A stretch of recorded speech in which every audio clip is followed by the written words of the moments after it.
Hello and welcome to Required Reading, a podcast that revisits the most impactful books from our childhood. I'm your host, Erin Bowles. I'm a writer and actor and comedian and on strike. And our guest today is Jenny Cavallero. Welcome, Jenny. Thank you, Erin. I'm striking in solidarity. Thank you. Before SAG went on strike, I was at a local pizza restaurant. I know the owners because we go there a lot, and they said, oh, we just brought a bunch of pizzas to a WGA picket. And I said, thank you. And she left, and my boyfriend goes, why did you say thank you? It was for you. And so now I can't go back. You're like, it's for us. Yeah, it still counts. Yeah. But Jenny is a disabled writer, comedian, and librarian from Washington, D.C. She's a contributing writer for The Squeaky Wheel and co-host of the podcast Too Many Jennifers, which I was on. You were on it. And we have not recorded an episode in a year, but I still always include it because it will come back because there's still too many Jennifers to cover. And we have to talk about it. And the episode with you is so much fun. Thank you. And we're having a Jennifer Lawrence renaissance. I forgot to turn on Do Not Disturb. I plugged my phone number into one website trying to find healthcare, and I've been getting calls every 5 minutes for the last week. Have been getting so many spam calls this week, and they are for timeshares. And I've never felt so old as to someone saying, this lady is in the demographic that not only needs, nay, wants a timeshare. Our book today is Sideways Stories from Wayside School by Louis Satcher. It was published in 1978. You've got a copy. I have a copy. A little bit about 1978. The first GPS, or Global Positioning Satellite, is launched by the U.S. Wow, that early, huh? Yeah. Jonestown happens. Ooh, that seems about right. Yeah. The rainbow flag of the LGBT movement flies for the first time in its original form at the San Francisco Gay Freedom Day Parade. Excellent. Great parade. And Garfield goes into national syndication. Oh, man. 78. What a year. That's pretty epic. Yeah. We met Garfield and the pride flag. Oh. I'm going to say maybe those things are linked. It's just joy. It's more joy. Yeah. Keeping it positive. And it's in the spirit of this book, which has some darkness, but a lot of silliness as well. Mm-hmm. And our author is Louis Satcher, who's best known for Holes, which won the U.S. National Book Award for Young People's Literature, and the Newbery Medal from the American Library Association for the year's most distinguished contribution to American literature for children. He grew up in New York and went to Berkeley for college, where he worked at an elementary school for a couple college credits. He graduated in 1976 with a degree in economics and started writing Wayside, naming students after students that he had worked with in Berkeley at Hillside Elementary. And he was the art teacher, but he says that he doesn't often draw on real life. He says, quote, "My personal experiences are kind of boring. I have to make up what I put in my books." He wrote it over 9 months at night while he was working at a Connecticut sweater warehouse. What? But he got fired from the warehouse. He wasn't keeping up with those sweaters. He was making friends with the moths, man. Mm-hmm. That's a bummer. So he submits it for publication as he starts law school. And he finishes law school in 1980, but by 89 is making enough money as a writer that he could do it full time. And he, in 85, marries a woman named Carla Askew, who is an elementary school counselor and inspired the character of Stanley's lawyer in Holes, which I thought was very nice. Also, Carla Askew, what an epic name. I really hope she didn't change it because that is a banger of a name. That is a literary name right there. Incredible. Exactly. Carla, we love you. I hope you are a good person because it's a great name. But Jenny, what's your story with this book? How did it come to you? Well, I have to say, when we were talking about this podcast, I had a hard time picking a book because, number one, I was a child a long time ago. Number two, I was a children's librarian for many years as well. So I have sort of a lot of children's literature knowledge from those years too. But also, I was having a hard time deciding between books because there were some that really stuck out. And there were some that stuck out that I didn't love too. But this is the one that kept coming up. And I think I mentioned this book to you more than once as being like a zany book from my childhood. And I just reread this over the weekend as part of my homework. It's a very updated, like 2016 copy, but I probably read this book 30 years ago for the first time. I think I read it must have been third or fourth grade based on what I can recall. And this book is a middle grade novel, which for those who don't know means it's like geared towards readers 8 to 12. And that's just kind of a publishing distinction. Like that's probably who will find it the funniest and also like reading level wise. But what I remember most about this book from reading it the first time is I feel like it spread like a fever through the classroom because to an 8 or 9-year-old, and I think I was probably 9 when I read this book is the craziest thing we had ever encountered. We were used to reading, stories about kids who were like us or reading things like, I liked the Ramona books a lot. I read all of those. I think I was reading The Babysitter's Club by the time I was 8 because my sisters read that, and that was very popular in the 90s. So this was in 1993 or 4 that I was reading this book for the first time. And there's so many kids. I mean, there's 30 stories in here, and there's so many kids that you could be like, that's just like Rebecca, or that is just like Stephen. And I say it spread like a fever because I have no idea who read this book first, who got it from the library first, but then suddenly everyone knew about this book and everyone was like hungry for more. And thankfully there are sequels. So it wasn't over, but the first one I think I wanted to be funny when I was a kid too. And this book, it made me feel like these kids sort of got me in a silly way. For those who haven't read this book, it's about a school that was accidentally built incorrectly. So it's instead of having 30 classrooms on one level, they have one classroom per floor for 30 floors. And it's a walk up. Okay. Yeah. We have to mention 78. This is pre-ADA. Yeah. There is no elevator. There is no access in this school. And so the kids that we learn about are on the 30th floor. So they're the coolest kids. They murder their teacher in the first chapter. Yes. Immediately. Immediately. Who's to say? Who's to say? She is like a classic sort of evil teacher. It reminds me of the Miss Nelson books, if you read those. She's sort of a classic, like mean. They always make the teachers kind of witchy looking to make them seem evil. She turns all the kids into apples. And lo and behold, at the end, she's turned into an apple. None other than Lewis, who is the stand-in for the author, eats her. Yes. Chapter 1. Immediately. We are immediately starting off with complete anarchy. And I also liked it in a little bit of like, she's undone by looking in a mirror at her own reflection, which is very classical, very Medusa, which I felt like, I see what you're doing there, Lewis. I appreciate it. I also have read a book. Yes.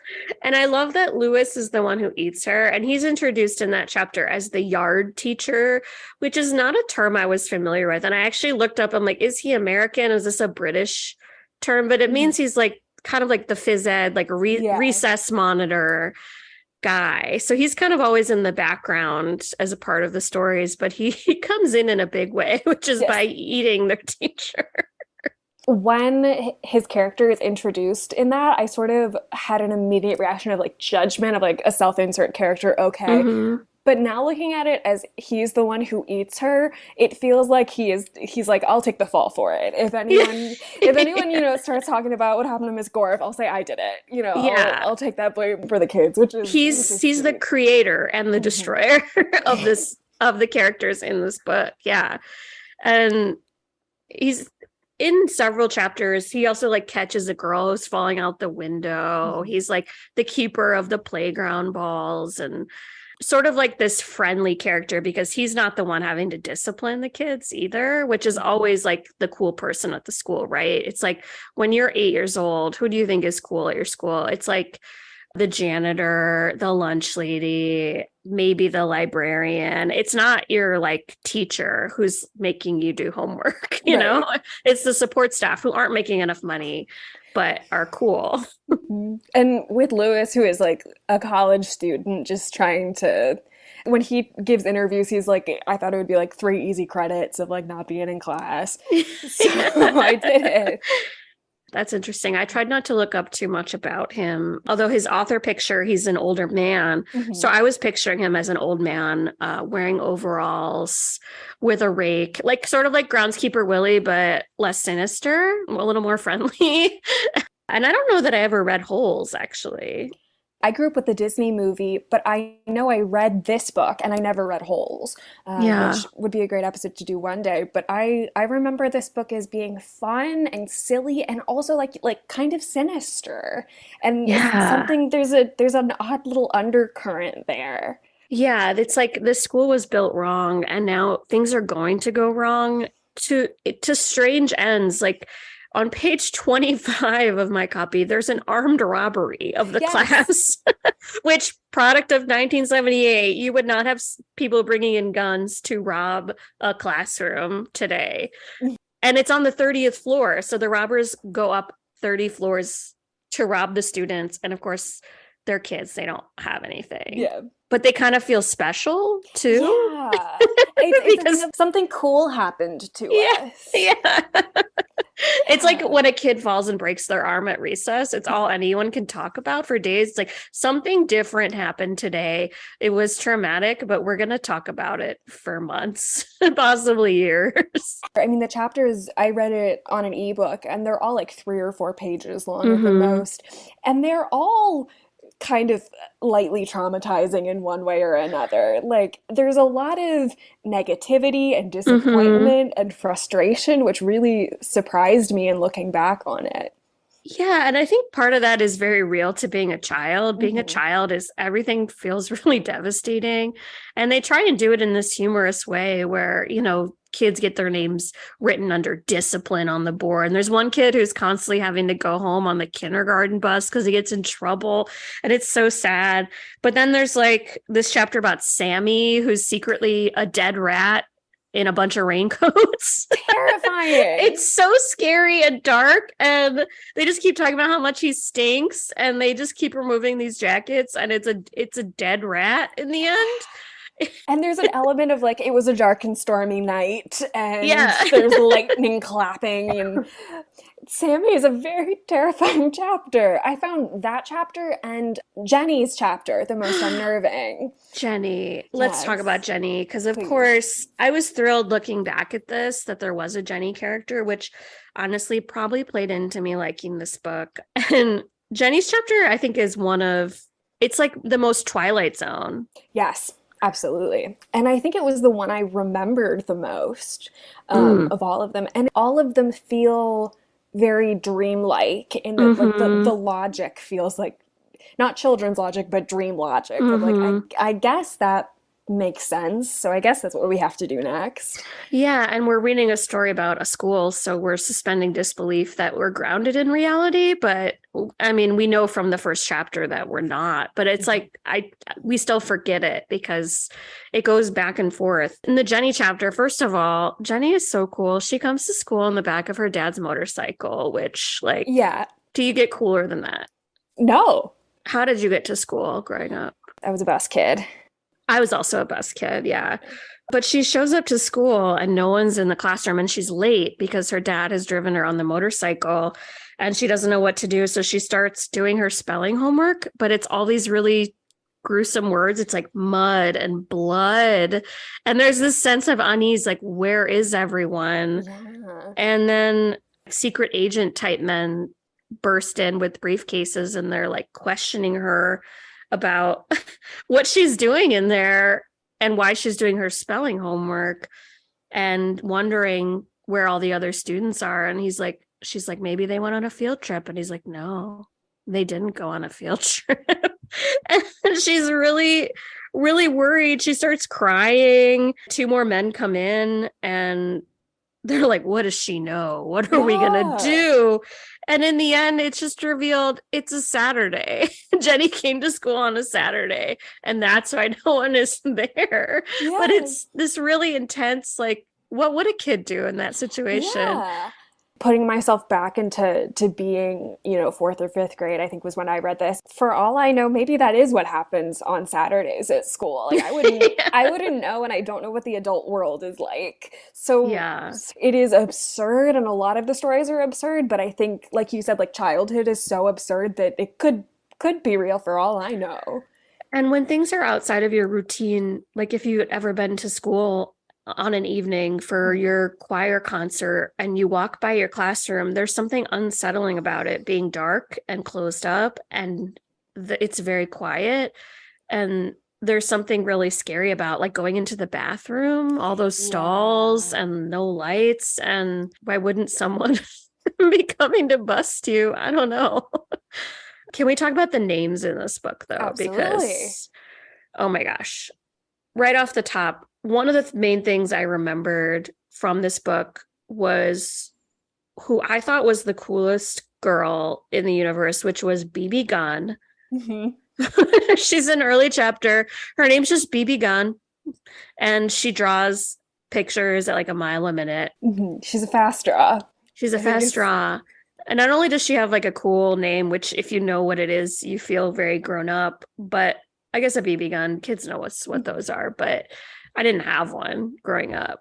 To me, it was like a Tommy gun. Right. She was a mobster who could draw a lot of rabbits. And I feel like the kid who could draw really well had a lot of social capital at that age too. Mm-hmm. Like they could draw anything, and it was like a very influential in elementary school. So I loved her. Also, I have to say, I got to give our buddy Lewis props because the lunch teacher, her name is Miss Mush. Yeah. Which just fantastic. Something that I enjoyed about this book was like, especially with the refrain at the beginning and the end of Lewis saying like, I told other kids this and they thought you were weird, and they're totally normal. Something I liked about about this book is just like, this is normal for this universe, for this school. This is the standard. And I get so hung up on the school was built wrong because you now live in DC. I grew up in a DC suburb in Maryland, which is, I love you for many, many reasons, but it is really nice that like you know what I'm talking about. So I went to Poolsville High School, which is way out in the agricultural reserve. My freshman year of high school, we had our centennial from the one-room schoolhouse. Oh, wow. Every year, other schools that were like in the suburbs would get renovations, and our school would still like, everyone said all of the drinking fountains tasted like blood, and there were like mice just scurrying around on the floors all the time, to the point where like I was in the AV class one year and we had a new superintendent, Joshua Starr, and he came to do like a town hall with everyone. And a bunch of the guys that I was friends with hijacked the town hall to get the microphone and say, we haven't been updated since the 70s. We have the highest test scores in the county. When are you going to give us drinking water? We plugged in a computer and it exploded. Exactly.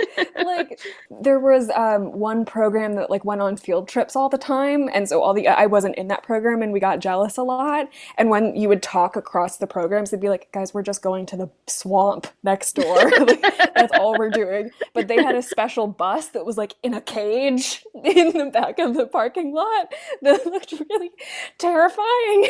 That's incredible. Has it been updated since? Not that I know of. Just before I started, they built a science building, which was, I think, like 8 classrooms total, but it was 2 stories, which the rest of the school was not. It was 1 story. I mean, that's shocking. So yeah. That's where the stairs were, was if you went to the science building. What is it about something having stairs that feels fancy? Like I grew up in a ranch house, my school was also 1 floor. Anything that had more than 1 story to me was for rich people. Yes. It was like, or it was a shopping mall. Yeah. I would like talk to girls in my Girl Scout troop who went to different schools, and they'd be like, yeah, I was on the 4th floor, and I like couldn't hear the rest of the story because I was hung up on not just 1 story, but 2, but 3, but 4 stories. 4. Like, what do you do? Exactly. Well, these kids just run out of breath because they're constantly going up 30 flights of stairs. So I'm worried about the kids who can't do that many stairs. I can't do I'm that worried many about them too. stairs. I'm like, what happens when the ADA arrives in 1990? Is it just Like, like the first floor is all the kids who can't run it's the upstairs? accessible floor, but they really got to get the school together. They do comment like, oh, well, we still have all this land, so now our recesses are just extra good. Huge. And to kids, that's the most important Mhm. anyway, because you always just have sort of like one tether ball Yeah. and like a fenced in little stretch there of asphalt that you're like recess, but you're so feral and with Yeah. energy that it's like enough. Whatever you have is enough. I also we have to talk about the Erics because Yes. this was the one part in the book that I hated, and I actually expected more of this because this was written in 78. Again, I read this in the 90s, and this is still a problem in children's literature, but particularly at that time. So we have three Erics in the class, which they name them very cutely. It's Eric Mhm. Fry, Eric Bacon, and Eric Ovens. So it's like, oh, he's doing a cute little name thing. But then we get to the chapter for the Erics. And of course, it is just full of fat jokes about children. Mhm. And I hated it so much. And knowing that he worked in a school, I'm thinking like, this is a man who observed what these jokes do to children and how Mhm. upsetting and devastating it is. And then I'm not surprised at all that this was included given the time, but I didn't like it. I would not recommend this book to a Mhm. young kid anymore because of it, because I find it so like imagine you're reading this book and there's a kid who's overweight in your class whose name is Eric. Then like Exactly. immediately it's like great, we can make fun of him. Don't like it. Especially, like you said, that this book ran through your classroom so Mhm. fast and was so popular. And I think the underlying message of that chapter was sort of like everyone hated being called fat. They didn't enjoy it. And yet, Lewis, you're still doing it. Like You're still it's doing it. still sort of one of the only things that we know about them. And you come Mhm. off of it, I think in the chapter, like one of the Erics is very good at football, and one of the other Erics has another skill, but that's not what the children remember, and that's not what we remember. It's a Right. lesson that doesn't work and ends up perpetuating the same things it's trying to stand against. Exactly. It doesn't matter. He tries to make the point that they're not quote just fat, but he also then refers to one of them as Fatso as their nickname for the rest of the book. Yeah. So it's not good, Lewis. I don't like it. And this book has had many editions and it said something about it being revised. I don't know if they've ever made any other changes or excised other things. I'm not saying every book has to be updated to fit modern sensibilities, but I think if you're going to update the cover art to make it Yeah. appealing to kids, you can update knowing better now that Mhm. these types of things are not okay and they're things that kids hear all the time anyway, so they don't need it from their silly book that they just want to read about a dead rat in a raincoat, Exactly. I like think that's it's better. Yeah, I think it's the same sort of argument that people come up with fantasy of like you can create an entire fantasy world where like elves and orcs exist, but black people still don't. Right. And it's I want to come to this book not just for fun, but also escapism, which is valid and real and like Yeah. very especially for kids, so important. And I think you touched on this, like I don't think we're any better in that specific area of depicting kids of all sizes Mm-mm. at all. No, I mean, and it's still very much a problem. I mean, you see fat jokes all the time, even on like Mhm. sitcoms and on kids shows or even in like Disney stuff, or fat people are just depicted as being lesser or being sloppy or not smart or not desirable, Mhm. and it's like we just don't need that. And we don't Yeah. need it especially for kids who are so impressionable and for kids who will just internalize that as like, oh, I'm not worthy because of this thing. Yeah. So that made me sad. That was like, I was like, oh, I probably wouldn't tell a kid to Mhm. read this anymore because it's just like it is outdated, but it's just shitty. Yeah. And the Erics they don't even each get their own chapter. They're No, they get usually, one. yeah, all Although together. they don't have the shortest chapter, which is, of course, No. chapter 19, Yes. which, if you haven't read the book, there is no 19th floor in Wayside School, which leads us to like one of the, I think the funniest chapters. And I wrote it down. It was actually Calvin's chapter when he's tasked with delivering a letter to Miss Zarvis on the 19th floor from his teacher, but the 19th floor doesn't exist and neither does Miss Zarvis. And so it's like a who's on first gag of, how he doesn't deliver the note, but that he does a good job not delivering the note. So then Miss Zarvis's chapter is 19 and it just says, there is no Miss Zarvis, there is no 19th story, sorry. And I love the playfulness of using story for both the chapter and the story of a building. So he plays with fun. form a little bit in fun little ways. I don't know how often children's books play with form in that way that are beyond just telling the story. And I think that, especially like if you are a really creative kid, if you are starting to think that you want to be a writer. At this point in my life, I think I wanted to be a dentist because I had braces for the first time and I was like, it changed my life. I want to give everyone this. I want them to feel pain. I want them all to know the power of a beautiful smile. Wow, that's so uplifting. We had wooden nickels, and I found some recently from Dr. Arpino Orthodontics, and I want to know if they're worth anything. Yeah. I had braces 3 times. Oh. I feel like 1 should be enough, but I had some mouth problems, so, and now we have beautiful smiles that I ruin with coffee every day. I have one little tooth that keeps popping out that we gotta, not out of my mouth, but out of alignment. So it's just gotta. You can just remove it, put it back. It's like a 90s game. Like, take Aaron's tooth out. That's fun. That's what you're doing on the picket lines. Just passing that tooth. Pass that tooth. Who's got the tooth today? Oh, the tooth has its own little picket sign. I wish. So cute. They're like, you can't handle the tooth. So Jenny, get out here. Come on. I know. We need you. I need to be using my powers for good. I'm just sitting on the couch. I think our storm passed, though. Oh. So that's a storm update from the past for everyone. I miss Maryland summer storms like nobody's business. Yeah, they're pretty good. I was hoping for more of a barn shaker today, which is what I would call it in the Midwest, because Midwest summer storms are pretty great too. But when I moved here, I'm from Illinois and I lived there my whole life. I moved here when I was 26. And the first time there was a tornado warning, I was very confused that there was no siren, because in the Midwest, there is a siren that plays throughout the town. This sounds so made up if you're not from a place that does this, but it plays and they test it. In my town, it was the first Tuesday of the month at 10 a.m. you would hear the sirens, and that was the test to make sure they were working. So everybody would do that thing where it's like, oh, is there a tornado? Nope, it's Tuesday. But here, people, and this was before everyone had a smartphone. A lot of people did, but this was 12 years ago. And so I was just like, so how do they know? And they're like, I don't know, you just like find out. And that was not a good answer for me. It's like, do I need to have a ham radio on at all times? Is that how ham radios work? I don't know. I think in like my 12 years of Maryland public education, I think we had 1 tornado drill. I think in the whole time, because there was a blizzard when I was in 7th grade. I learned how to knit a hat that week. Wow.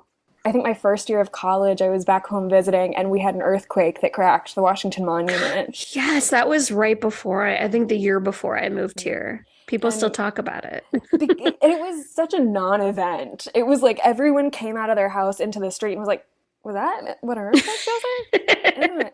Was that? Yeah, I think that was. Okay. And then we always went back in our houses and never talked to each other. And now you're in California, Earthquake Central. Yeah, we haven't had many in the last year or two. Saving them up, I guess. Saving them up. Gotta end that strike. Keep the earthquakes at bay. Support your unions. I think these plates are on our side. Yeah, they're definitely on your side. Yeah, the forces of the universe. One of the things that was surprising to me about all of the stories was how frustrating they were. I think both for me and like the reader and the children. Like the second chapter, we get the new teacher of Mrs. Drools, and she thinks they're all monkeys, because I think the logic is students can't be this cute. Yeah, yeah. And she won't drop it for a while. Yeah. And coming back to this, I was surprised at how like worried about so many kids I was in this book. Like Sherry is an early chapter, and they talk about her weight also. They talk about her Mm-hmm. eyelashes, which are 1.5 pounds. She is always Yeah. wearing the same coat and sleeping all the time, which sounds like trouble at home. I was very worried about Sherry, and she falls out the window. Yes. And the later chapter, when Leslie is searching for a purpose for her toes, it's revealed that Sherry sucks on her toes. We need to get Sherry checked in on. Sherry needs to be on a free lunch program because she's not getting enough to eat and she's not getting enough rest. I think mom works like 2 jobs, probably. Sherry's up late trying to take care of stuff and she's too little. And then she falls out the window, and thankfully Lewis catches her because he's our hero. And everyone's just like, oh yeah, that's Sherry. She does that. Yeah. What was up with Kathy? Kathy has a lot of trauma because she hates everyone. No one likes her. There's a little anecdote about a cat, and she says, the next time I get a cat, I'll kill him. Then he'll never run away. From an authorial point of view, I think Satcher's kind of saying like negativity begets negativity, and she assumes that you won't like her, so automatically you don't, and all of that. And as someone who has mental illness, I was not having it. I was not having it. I don't think that's how that works. They even assume that the reader won't like her. They're like, see, she's not very likable. And it's like, no, Kathy has trauma and she's pushing people away. She needs a hug, like from someone she trusts. Yes. And go from there. Mauricia eats ice cream for lunch every day, which as a kid sounds very fun. And I wanted to ask you this about like, were there characters who reminded you of kids in your class? Because they said that, I was like, oh, there was a girl in high school who for like all of junior year ate ice cream every day for lunch. She would go to like the mom and pop shop gas station. And I would think like, that's so silly of her. And now I'm like, no, that girl definitely had an eating disorder. Like putting all the points together from other years that I knew her, where was my teacher? I remember him clocking it. Well, the one that reminds me the most of my friend in 4th grade, she had just moved to our town and she was in my 4th grade class and her name was Amanda and she was really good at drawing and she was like really pretty and tall and I wanted just like the ease with which she approached being a child. I was like, I was not that way. I felt like nervous all the time and I was a little bit shy at that point. You know, that was when I started to become more shy at school. And so like the BB character who has an assistant, basically, who helps her accomplish her drawing goals. Although BB isn't really at ease. She's very stressed out about drawing more pictures than she did the last time. And then she's stressed out about just drawing one perfect picture. It's like, I don't know. I now reading these as an adult and I don't have children and I have some children in my life that I care about very much, but their struggles like really break my heart as an adult because you just remember that feeling of feeling like you weren't going to be good enough or feeling like other kids weren't going to like you or wanting to be a part of things in the world and not knowing how to do that. Often there is no right answer. Like you do all the right things. I think it's Myron who is class president and he ends up saving a dog and doing all these things. And yet he loses his class president job because he was out saving literal lives.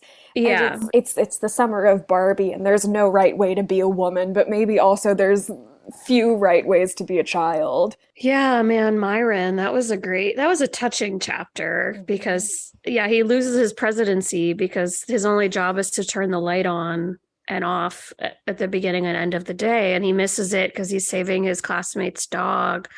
And it ends by them saying he was actually the best president of all and no one knew, and it's just really touching. It's like, maybe it's just about doing good acts and like hoping that it works out, even if no one acknowledges it. I don't know. In that story where I think he's like, there has to be more to president than turning on lights, which also felt like there's this girl who needs her toes to have a purpose, but they're not good enough to She just be wants on to her feet. she wants to cut them off and sell them to Yeah. Lewis. And bartering her toes, which, I mean, if you want to, you can spiral off into a place of like girls trying to mutilate their bodies to be profitable, and that might be reaching too far.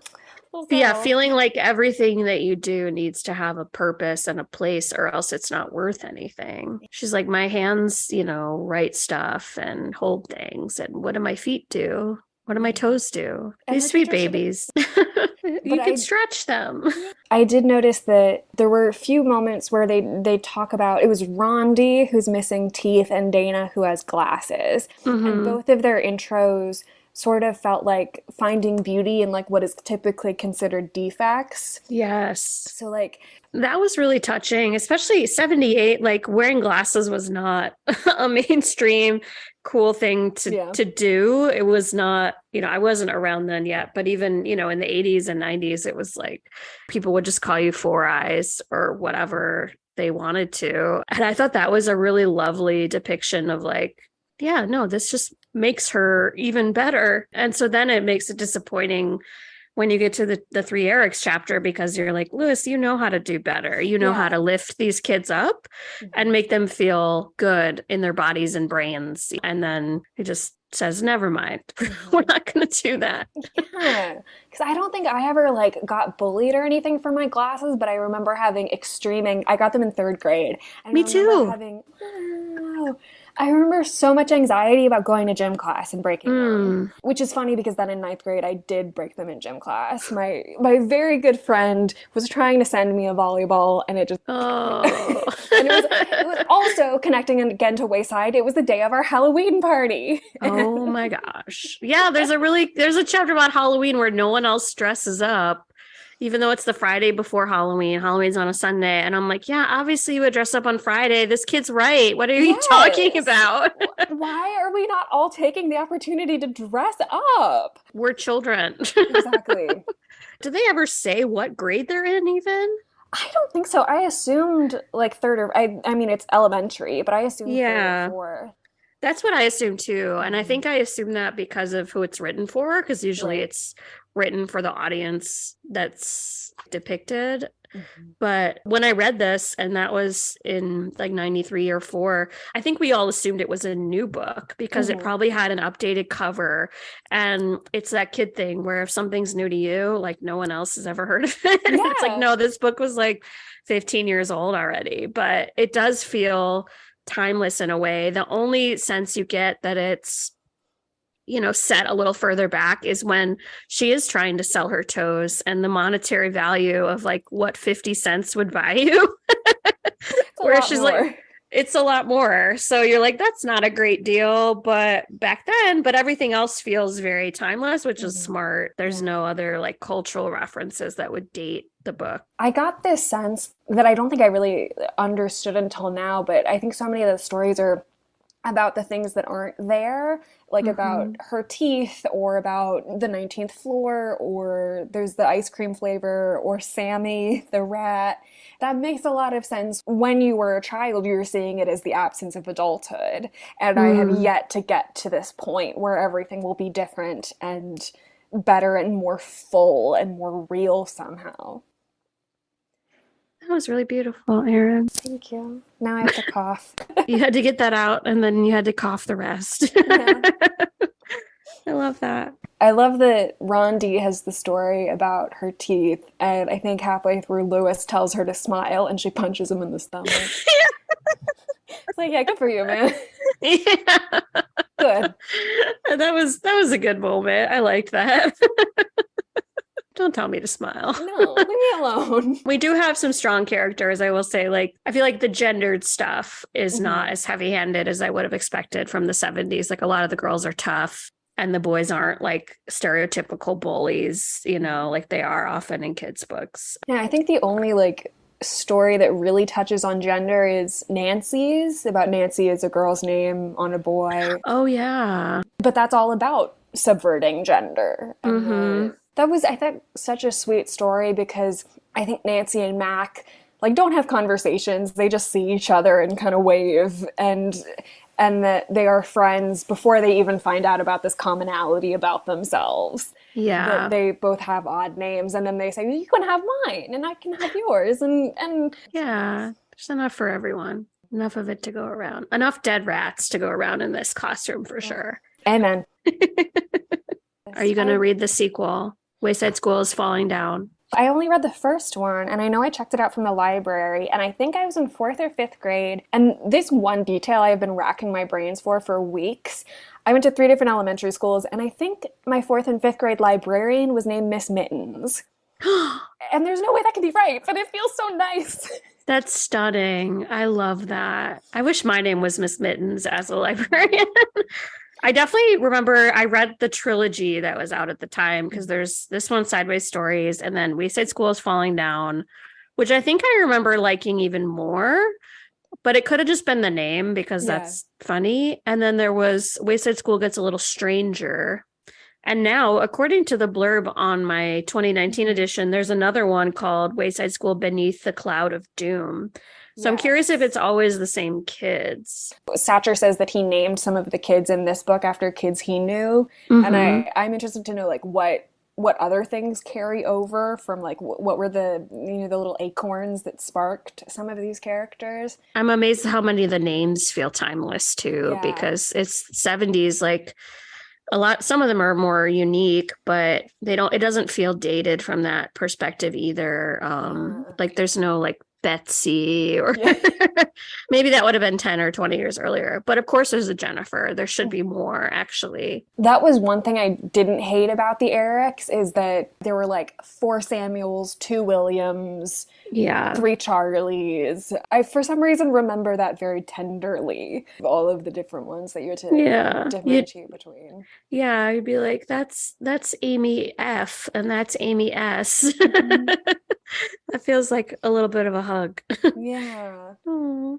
I'm looking through the rest of my notes. I think it's DJ who's smiling the whole time. I think I preferred the stories when there wasn't really a moral and they felt a little like shoehorned. Because I think that one, the quote I have written down is, "You need a reason to be sad. You don't need a reason to be happy."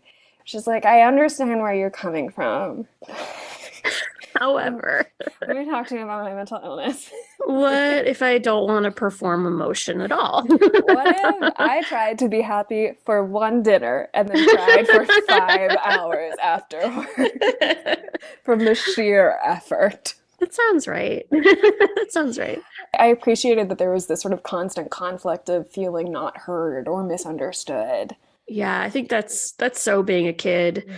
Feeling like people aren't listening to you or aren't taking you seriously, or even if you tell the truth, people aren't going to believe you. I love just getting to spend time in an elementary school Halloween party. I love getting to spend time that even in the 70s, we're going to watch a movie days where you roll out a television. It's nice. It's cozy. We can go back to those cozy places in our minds and then skip over the trauma parts. I forget his name, but there was a spoil sport kid. And I appreciated that, like, the only person who really gets bullied other than the Erics is a kid who is like actively being a little booger, you know? Did you ever watch Recess? A little bit, yeah. There was that one kid, I think his name was Randall. Oh, and he was like this? Yeah, and he was like the foil always and trying to ruin people's fun and like stop them from getting away with things. And it's like, just be cool, man. Just be cool. At the same time, I have always really bonded and like felt connected to I was looking at Christy Carlson Romano, who was in Even Stevens. For some reason, I was looking at her Instagram earlier. And I remember her character on Even Stevens being like the annoying sister who wants to follow rules. But I was very much like, rules give a chaotic life order, and I really like rules. And I was too. I was too. It's like, if you don't follow the rules, then people will give you a hard time. Yes. Like the only way you escape being noticed is by following the rules. By getting good grades and keeping under the radar. We would have been friends. Yeah, absolutely. There were 2 insults in that chapter that I really liked. That was, take a train, peanut brain. I wrote that down too. And eat a frog, warthog. Nice. Yeah, take a train, peanut brain is truly like that's a scholarly insult right there. It's so many levels and they all work. So many. I'm right there. It's devastating. Frankly, if someone said that to me, I'd be like, "Holy shit. I'm going to get on that train because I have to get away from I here." just have to go home. I have nothing in else. in shame. The shame I will feel on that train is palpable. Oh yeah, that was Terrence. I underlined it and dog-eared the page. I bought the book. I would Nice. never dog-ear a library book. Thank you. I also would have checked it out from the library, but it was checked out already. So that's Yeah. when, some child should read it. I would totally like share these stories like with my nieces and stuff. I think they would find a lot of them funny. Just like an edited version, maybe. Yeah, or maybe if we were like reading a book together. Right. I'm curious if the second one has the same problems because that one came out. I think there was quite a gap between the two. So, It was yeah. around 10 years or something as it got more popular.